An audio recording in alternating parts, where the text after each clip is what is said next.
Nosso Lar, de Francisco Cândido Xavier, pelo Espírito André Luiz. Coleção A Vida no Mundo Espiritual. Capítulo 21. Continuando a palestra. A palestra, senhora Laura, exclamei com interesse, sugere numerosas interrogações. Relevar-me-á a curiosidade, o abuso. Não diga isso, retrucou bondosa. Pergunte sempre. Não estou em condições de ensinar, todavia é sempre fácil informar. Rimo-nos da observação e indaguei em seguida. Como se encara o problema da propriedade na colônia? Esta casa, por exemplo, pertence-lhe? Ela sorriu e esclareceu. Tal como se dá na terra, a propriedade aqui é relativa. Nossas aquisições são feitas à base de horas de trabalho. O bônus hora, no fundo, é o nosso dinheiro. Quaisquer utilidades são adquiridas com esses cupons obtidos por nós mesmos à custa de esforço e dedicação. As construções, em geral, representam patrimônio comum, sob controle da governadoria. Cada família espiritual, porém, pode conquistar um lar, nunca mais que um, apresentando 30.000 bônus hora, o que se pode conseguir com algum tempo de serviço. Nossa morada foi conquistada pelo trabalho perseverante de meu esposo, que veio para a esfera espiritual muito antes de mim. 18 anos estivemos separados pelos laços físicos, mas sempre unidos pelos elos espirituais. Ricardo, porém, não descansou. Recolhido ao nosso lar, depois de certo período de extremas perturbações, compreendeu imediatamente a necessidade do esforço ativo, preparando-nos um ninho para o futuro. Quando cheguei, estreamos a habitação que ele organizara com esmero, acentuando-se nossa aventura.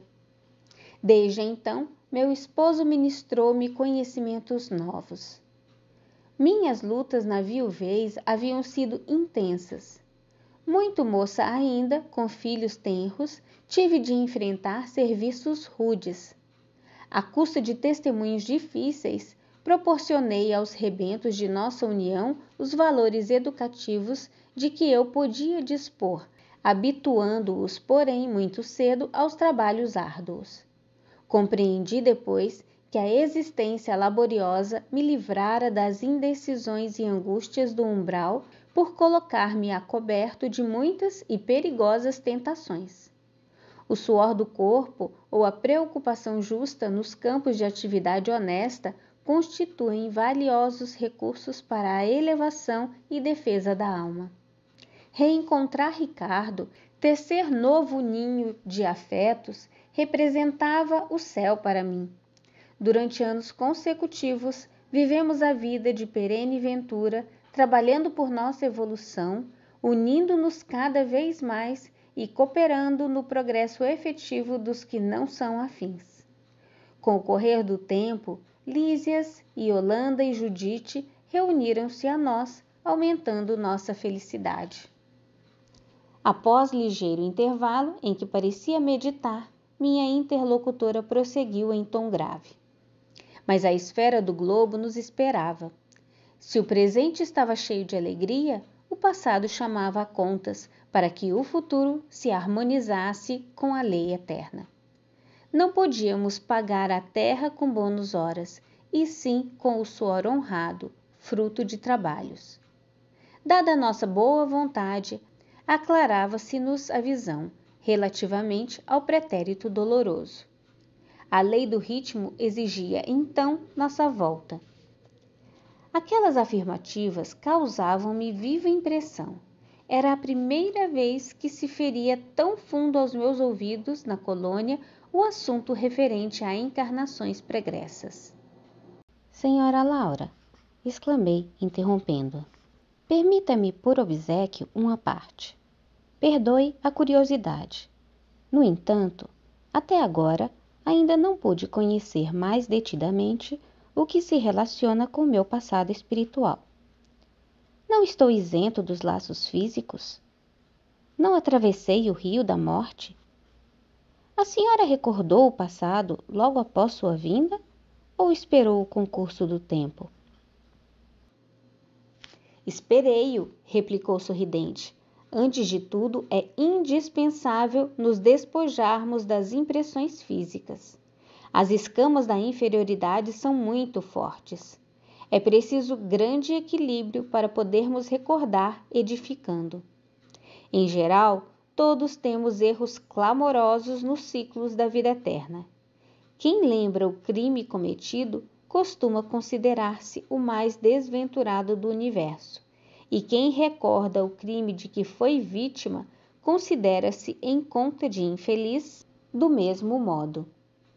Portanto, somente a alma muito segura de si recebe tais atributos como realização espontânea. As demais são devidamente controladas no domínio das reminiscências e, se tentam burlar esse dispositivo da lei, não raro tendem ao desequilíbrio e à loucura. Mas a senhora recordou o passado de maneira natural? Perguntei. Explico-me, respondeu bondosamente. Quando se me aclarou a visão interior, as lembranças vagas me causavam perturbações de vulto.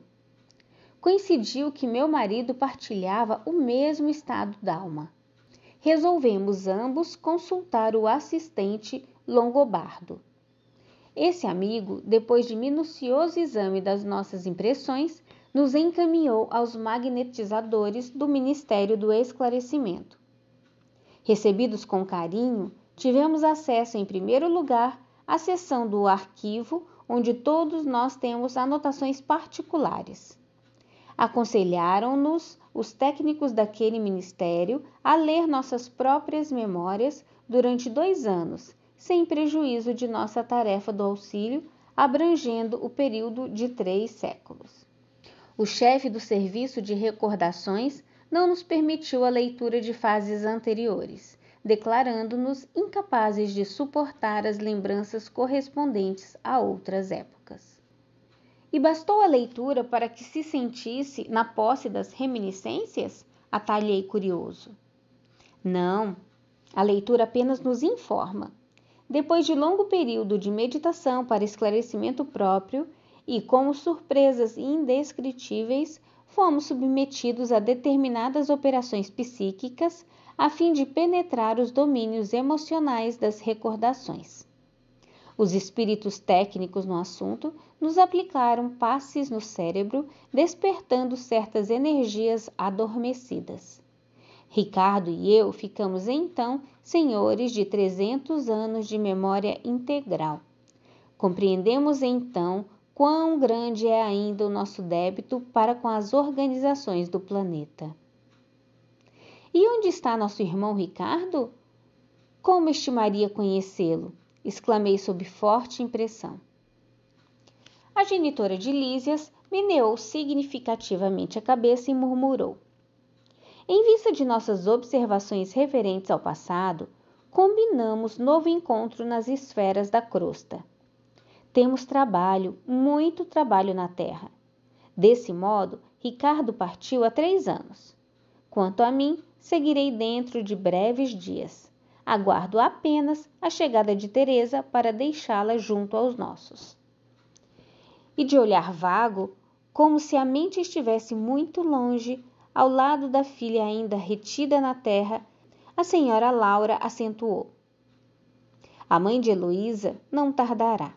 A passagem dela através do umbral será somente de algumas horas em vista dos seus profundos sacrifícios desde a infância. Pelo muito que sofreu, não precisará dos tratamentos da regeneração.